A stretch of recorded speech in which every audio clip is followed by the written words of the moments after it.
Je vais dire à tous ceux qui m'entendent, de un, Eli Pada est vivant, il n'est pas mort. Retenez bien ça, écrivez bien ça. Eli Pada est bien vivant. Eli Pada est vivant, Eli Pada n'est pas mort. Deuxième chose que je vais vous dire, certaines personnes, actuellement, proches de lui, et même en Côte d'Ivoire, savent où il est. Retenez ça et écrivez aussi. Savent où il est. Troisième des choses, Eli Pada n'est pas entre quatre murs. C'est-à-dire qu'actuellement là, où je vous parle, je vous avais dit dans l'autre direct que quand j'ai commencé le combat, c'est comme si le Seigneur m'avait mis en transe. C'est comme s'il était hypnotisé. Dieu avait bouché mes oreilles sur toute compréhension humaine. Même si dans mes pensées, je me dis, oh lui là, il a fui, il est parti se cacher quelque part. Le Seigneur me disait, tu ne dis pas ça. Même s'il disait, oh, l'enfant là, c'est un prophète, il est malin, il ne peut pas se laisser prendre comme ça. Il est parti se mettre quelque part. Le Seigneur dit non. Il est entre leurs mains. C'est comme quand on a hypnotisé quelqu'un, on peut hypnotiser quelqu'un pour aller voler. On peut hypnotiser quelqu'un pour aller tuer. Même les sorciers là, ils arrivent à envoûter quelqu'un pour aller faire du mal. Et j'étais sous une emprise qui me dit, continue le combat parce que c'est sa vie qui est en jeu. Si tu ne luttes pas de cette manière, cet homme, même si c'était enfui ou quoi que ce soit, il ne reviendra jamais libre dans ce pays. C'est comme ça que Dieu m'a motivé dans le combat. Jusqu'à un certain moment où le Seigneur va me faire calmer les choses. Et le Seigneur me montre des choses réelles. J'avais vu des flashs sur ce que je reçois aujourd'hui, mais maintenant c'est plus clair. J'ai reçu une révélation encore qui confirme l'autre révélation que j'avais reçue. Que Eli Pada est quelque part, mais hors de la Côte d'Ivoire. Je fais ce direct pour consoler les mamans, les papas, ceux qui ont aimé Eli Pada, ceux qui n'ont aucune nouvelle. L'église d'Eli Pada ne donne aucune nouvelle. Ceux qui sont proches d'Eli Pada ne viendront rien vous dire. Et des gens vont vous laisser en suspens. Vous avez lutté pour quelqu'un. Vous pensez à cette personne, vous voulez le revoir, mais il n'y a personne. Et comme je me suis mis devant, depuis le début, je sens que je vous dois quelque chose. Il faut que je vous informe de ce que je reçois. Il faut que je vous informe de ce que je ressens. Ça pourra consoler certaines personnes. Parce qu'on ne viendra pas vous le dire. Eli Pada n'est pas entre quatre murs actuellement. Il n'est pas en prison, dans une prison actuellement. Il n'est pas à la Maka, il n'est pas à la DST, il n'est pas à Korogo, il n'a pas de chaînes aux pieds. Il se trouve quelque part actuellement de ses propres grés, de son propre gré. Suivez-moi bien. Mais il n'est pas libre. Parce qu'il faut que quelque chose s'arrange. Il faut que quelque chose se stabilise avant qu'il revienne en Côte d'Ivoire. Vous m'entendez? Donc, en ce moment où on parle, c'est comme il a en pourparlers avec quelqu'un. Il y a un intermédiaire. Il y a quelqu'un qui est en train d'arranger les choses. Il y a quelqu'un qui est en train d'apaiser les choses. Il y a quelqu'un qui est en train de régler certaines choses. Son retour n'est pas loin. Mais il n'a pas encore pris la décision du jour, de l'heure, de la semaine. Mais son retour n'est pas loin. J'ai reçu une révélation. Et j'ai encore questionné le Seigneur ce matin. Il m'a confirmé cela. Son retour n'est pas loin. Mais pour qu'il vienne, il veut s'assurer de certaines choses. Parce que sa vie est vraiment en danger. Il y a des gens qui l'attendent. Il y a des gens qui l'attendent. Je vous rappelez que j'avais reçu une révélation où j'ai dit que dans la révélation, c'est comme si c'était un peu comme le contraire de tout ce qu'on avait dit. C'est comme si on avait voulu l'attraper. Et puis il a fui. Il y a des gens qui ne vont pas comprendre. Mais tu avais dit ça. Non, je vous parle d'une révélation que j'avais reçue. J'ai fait un direct. Mais je vous ai dit ce que Dieu m'a dit de dire. Et c'est comme si on voulait l'attraper dans cette révélation. C'est l'image que je vous donne. Et puis il a fui. Ils ne l'ont pas eu. Donc du coup, c'est comme s'il est venu dire, les autorités n'ont rien fait afin de ne pas avoir de problème avec eux pour son retour. Mais en réalité, dans cette révélation, c'est comme si sa vie était en danger. Parce que s'il revenait, c'est la prison. La vraie prison. Mais cette révélation, quand je l'avais eue, je vous ai donné l'interprétation. Parce que, vous savez, tu peux recevoir plusieurs messages. Et ça dépend de ce que Dieu veut te dire. Les choses peuvent être un peu comme ta pensée. Et Dieu peut t'éclairer là-dessus. Mais moi, jusqu'à aujourd'hui, mon combat que je mène, mon combat c'est la vie d'Eli Pada est en danger. Il a dit de sa propre bouche. Il n'est pas libre. Parce que quelqu'un qui est libre peut rentrer chez lui. Peut rentrer dans son église. Il peut rentrer, voir qui il veut. Il peut faire ses lives comme s'il faisait avant. Donc, il n'est pas libre. C'est ça mon combat. Aujourd'hui, je ne suis plus au point de, il est enchaîné, il est à la DST, il n'est pas à la DST, la Maca n'est pas à la Maca, il est ceci. J'ai dépassé ce stade. C'est la liberté totale de quelqu'un. Si on le voit demain, qu'il soit libre. Donc, il est en pourparlers. Actuellement, il y a des gens qui parlent avec Eli Pada. Actuellement, je vous parle là. C'est moi qui ne sais pas. On ne m'appelle pas pour me dire dans tel endroit. Peut-être parce que je parle beaucoup. Ou bien parce que j'ai pris 3 cœurs. Ou bien les gens ont peur que si... Je ne sais pas. Mais ce n'est pas grave tout ça. Mais il y a des gens proches de lui qui parlent avec Eli Pada actuellement. Et donc, Eli Pada est en pourparlers. Eli Pada, c'est comme quelqu'un qui est quelque part qui va venir, qui délègue des gens pour dire, arrangez ce côté-là pour moi, vérifiez ça pour moi, parlez à telle personne, réglez ce problème là-bas pour ne pas que ça crée ceci. C'est ce qui est en train de se faire actuellement que j'ai reçu. Mais là, la décision finale, lui-même, pour se lever, pour dire, bon, dans une semaine j'arrive, dans un mois j'arrive, dans 2 jours j'arrive, ça dépend de lui. Mais si ces choses ne sont pas réglées, il ne peut pas se lever pour venir. Donc je suis venu faire ce direct, comme je l'ai dit, pour consoler ceux qui me suivent depuis longtemps.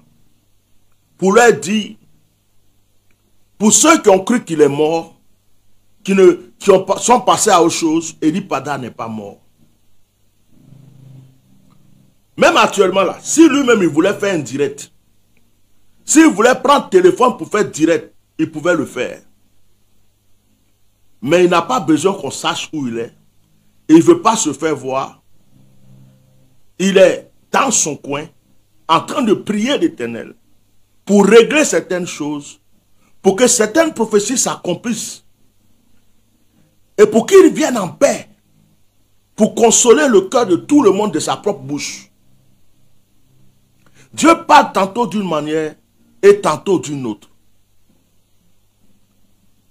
Donc, la révélation que j'ai eue, il est quelque part. Et encore, un moment, je l'avais vu, il n'était pas bien portant. J'avais fait un direct, j'ai dit, il était quelque part, mais il n'était pas bien portant et tout. Là, ce que j'ai reçu, il est bien portant. Ça va, il a la bonne santé. Il a en force. Ça veut dire que lui-même, il veut revenir maintenant. Il veut revenir. Mais, c'est proche, c'est pas trop loin. Il veut revenir. Mais il y a des choses qui ne sont pas réglées. Il y a des choses qui ne sont pas encore réglées. Donc, il faut que ces choses soient réglées. Donc, la personne qui fait l'intermédiaire, la personne qui est comme son représentant qui parle, qui gère les choses, il faut que la personne lui confirme certaines choses. Et il faut que l'Éternel lui confirme certaines choses. Et vous reverrez Eli Pada. Vous le reverrez. Bon, on peut me demander, mais quand? Nous sommes en juillet. On s'en va vers la fin de l'année. On s'en va vers la fin de l'année. La Bible dit un jour chez le Seigneur comme 1000 ans, 1000 ans était comme un jour. Vous voyez, c'est le 31 2023 qu'il a disparu. On est en juillet. Hein? Juillet, août, septembre, octobre, novembre, décembre. Le temps passe tellement vite. On va bientôt arriver en décembre. Est-ce que si Dieu veut, vous n'allez pas voir Eli Pada à la traversée de 2024? Est-ce que si Dieu veut, vous n'allez pas le voir avant? Est-ce que vous n'aurez pas une affiche qui va vous dire traverser 2024? Eli Pada à la cité de Dieu, où il y aura du monde qui va l'assister à cette traversée pour entendre les oracles de Dieu et recevoir la présence de Dieu. Ce n'est pas loin. Le plus gros combat a été déjà mené. La plus grosse lutte a été menée. Notre frère n'est pas mort, il est bien vivant. Il n'est pas mort. Enlevez ça de votre tête. Actuellement, il n'est pas dans une prison enfermée. Mais il n'est pas dans le pays. Il n'est pas libre de venir pour le moment. Certaines choses ne sont pas encore réglées. Et je pense que c'est quelqu'un qui est méticuleux. Et il est en train de vérifier, de régler certaines choses sur le plan spirituel, sur le plan relationnel, sur le plan physique, sur le plan organisation, sur le plan apparition. Il est en train de régler certaines choses, que tout soit coordonné afin qu'il puisse venir. Donc je pense que je ne vais pas en rajouter. Je ne vais pas en rajouter. Mais ceux qui peuvent comprendre ont compris. Ceux qui peuvent comprendre ont compris. Eli Pada a déjà donné signe à ses parents. Ils savent que leur fils est vivant. Ils ne me l'ont pas dit, mais moi je sais. Il a déjà donné signe à son église. Ils savent qu'il est vivant. Ils ne me l'ont pas dit, mais je sais. Si tous les proches d'Eli Pada sont restés calmes, tranquilles, même ses parents qui étaient en France, qui parlaient avec moi, qui luttaient avec moi, tout le monde est resté calme. C'est parce qu'ils savent qu'Eli Pada est vivant. Et il les a dit, calmez-vous, restez tranquilles. Allons doucement, préparons mon arrivée. Je vais venir. Que les choses soient paisibles. Parce que de la manière, les choses se sont passées. Je ne peux pas venir d'une manière comme ça, apparaître comme ça. J'ai une image à protéger. Je suis une autorité spirituelle. Il faut que mon retour marque. Il faut que mon retour soit une récompense pour tous ceux qui m'ont soutenu. Il faut que mon retour reste dans l'histoire. Et ça, moi je n'ai pas besoin à tia normal, Bishop Melchisedec, que quelqu'un m'appelle pour me dire ça. Je n'ai pas besoin. Donc même quand les membres de son église ne peuvent pas m'appeler pour me dire ça, quand les proches de son église ne peuvent pas, quand les membres de sa famille ne peuvent pas m'appeler pour me dire ça, Dieu me dit ce qui se passe. Eli Pada n'est pas en Côte d'Ivoire. Et il n'est pas loin, trop loin de la Côte d'Ivoire. Il est dans un autre pays limitrophe de la Côte d'Ivoire sûrement. Il est en paix, il est tranquille.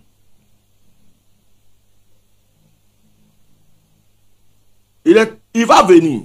Il prépare son retour. C'est une affaire de jours. C'est une affaire de semaines. C'est une affaire de mois. Mais il va venir. Quand il sent que tout est réglé, il va venir. Il va venir. Mais il viendra avec un triomphe. Il ne viendra pas clandestinement. Il ne veut pas venir d'une manière truc. Il veut venir d'une manière qui frappe. Parce qu'il faut que son nom réapparaisse. C'est-à-dire qu'il faut que ce que... C'est-à-dire qu'il ne veut pas venir démolir. Il doit venir plus fort. Vous m'avez compris. Je prie pour sa vie. Je prie pour là où il est. Je demande à tout le monde de prier pour lui.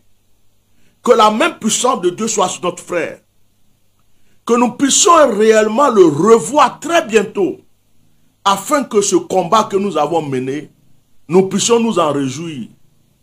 Parce que quand on va voir Eli Pada, on s'en foutra de... Il était à la Maca, il était à la DST, c'est celui-là qui l'a pris, celui-là ne l'a pas pris, on l'a attaché ici, il est allé à Korogo, il n'est pas allé à Korogo, on l'a frappé, on ne l'a pas frappé. On va oublier tout ça. Quand on va le revoir, tout ce qu'on pourra dire, c'est gloire à Dieu. Merci Seigneur, ton serviteur est vivant. Maintenant, on a fait notre part, utilise-le comme tu veux et continue ton œuvre avec lui. J'ai mené beaucoup de combats pour ce frère. Frère, il y a des choses qu'on ne vous dit pas en public. Mais spirituellement, j'ai été vraiment combattu. Par des pasteurs même. Si vous avez vu un moment, je prêchais contre des pasteurs. Il y a des pasteurs francs-maçons, mystiques, qui ont commencé à faire des choses contre moi. Parce que j'ai dérangé quelque chose chez eux. Spirituellement, on m'avait attaqué pour la vie d'Eli Pada. Si Dieu n'était pas avec moi, si je n'étais pas serviteur de Dieu, je crois que dans cette lutte-là, j'allais perdre mon âme. C'est là que j'ai compris que l'histoire d'Eli Pada n'est pas simple. Il y a un côté politique dedans. Il y a un côté religieux dedans. Il y a un côté de mafia religieux dedans. C'était pas simple. C'est mélangé. Et c'est Dieu qui a préservé la vie de ce frère. Parce qu'ils ont voulu le tuer. Ils ont voulu tuer Eli Pada. Calmement, tranquillement. Qu'on n'entende plus parler de cet homme. C'est Dieu qui a préservé sa vie. J'ai été combattu. J'ai dérangé beaucoup de personnes. Mais je m'en réjouis. Je remercie le Seigneur qui m'a protégé et qui continue. Je remercie le Seigneur. Et ma récompense sera de voir ce frère vivant rentrer chez lui, dans son église, en train de faire son ministère. Ça sera la plus grande récompense que l'Éternel pourra me donner. Continuons à prier pour lui. Ne baissez pas les bras. Chaque fois que vous priez chez vous, faites une prière pour lui. Parce qu'il n'est pas encore rentré. Donnez-lui de la force. Vous voyez, quand Daniel priait, il demandait quelque chose à Dieu. La Bible dit que